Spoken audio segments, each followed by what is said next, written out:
What's good with you YouTube fam? You guys are now watching The Cali Effect, and today we are going to be going over the top 5 most underrated cards inside of the Battle of Legends Light Revenge set. I am excited to be presenting to you guys this set, and if you guys would like to purchase some boxes of Battle of Legends Light Revenge, then TheCaliEffect is your man. You can also get a special discount by joining Worldwide Yu-Gi-Oh! The best Facebook group of all time. But with that being said, let's get into the top 5 cards that are underrated, which means more often than not, they have not been printed. Number 5 on this list is Lazian the Time Lord. Now, Time Lords have been around for quite some time inside of the Yu-Gi-Oh scene, but we have seen an official release of every single Time Lord there is available to the TCG. Lazian is a level 10 fire fairy monster, and with 0 attack and 0 defense, and its effect reads, cannot be special summoned from the deck. If you control no monsters, you can normal summon this card without tributing. Cannot be destroyed by battle or card effects. You take no battle damage from attacks involving this card. At the end of the battle phase, if this card battles, shuffle all cards in your opponent's graveyard to the deck.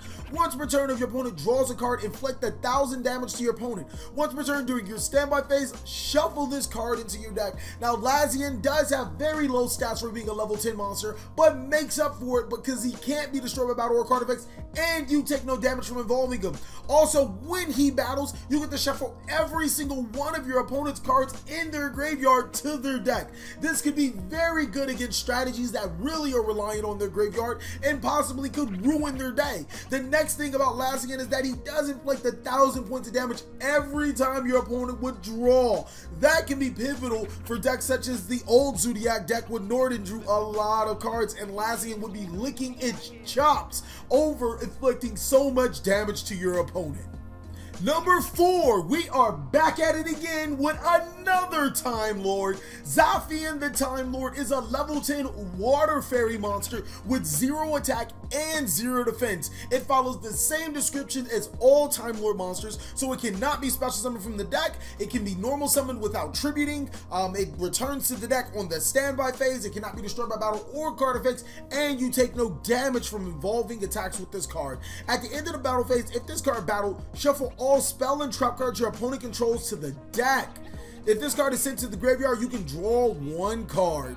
Now, the thing about Zafian that makes it so good is because back row may become a thing again. And since Zafian is unaffected by spells and traps that destroy it, once it attacks, it's over. Those cards get shuffled right back into the deck. More often than not, your opponent doesn't have a response to activate to this card if it involves destroying Zafian. This card is extremely good at ridding the opponent's back row and then provides an insurance policy for when it destroys itself or when it's sent from the field to the graveyard. No matter how those means are, you get to draw an additional card. Number 3 on this list is Gladiator Beast Tamer Editor. Now, it was a very hard pick to pick between this one and the other 2 Gladiator Beast cards. We have Noxious, and I can't even remember the Oz card, but Tamer Editor takes the cake because it provides a whole new strategy for the Gladiator Beast concept. It is a level 8 Dark Beast Warrior monster with 2,400 attack and 3,000 defense. Its requirements are 2 level 5 or higher Gladiator Beast monsters. It effects reads must be special summoned from your extra deck by shuffling the above cards you control to the deck. You do not use polymerization. Cannot be used as fusion material. Once per turn, you can special summon 1 Gladiator Beast fusion monster from your extra deck except Gladiator Beast Tamer Editor, ignoring its summoning conditions. At the end of the battle phase, if your Gladiator Beast monster battled, you can shuffle that monster into the deck, special summon 1 Gladiator Beast monster from your deck. Now, the best thing about Tamer Editor is that it can special summon Gladiator Beast Geyserus, which destroys 2 of your opponent's cards and then can shuffle itself back to the deck to special summon 2 additional Gladiator Beast monsters, which could possibly be a Lucari and something else, to form or fuse into a Gladiator Beast Heraclinos, which will ruin your opponent's day. But before we can even talk about that, let's just talk about how good this card is, because it can special summon Heraclinos directly from the extra deck itself if you don't have to go through that route. This card is nothing less of amazing. I am extremely excited to, spoiler, give you guys a Gladiator Beast build breakdown. Let's get this video to as many likes as possible to not only show your appreciation for the top 5 underrated, but Gladiator Beast in general.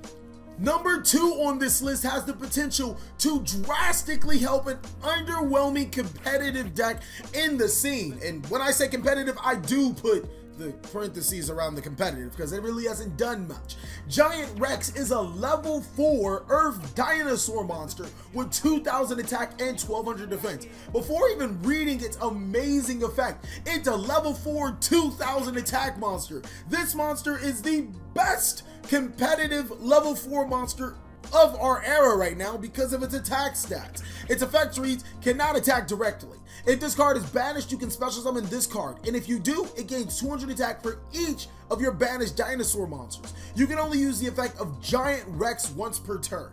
Now, the biggest problem with dinosaur monsters is that you can only normally exceed summon once with your dinosaur monsters, and you also are missing your normal summon. If you can't gain your normal summon, well, guess what? You probably can only put one dinosaur monster on the board.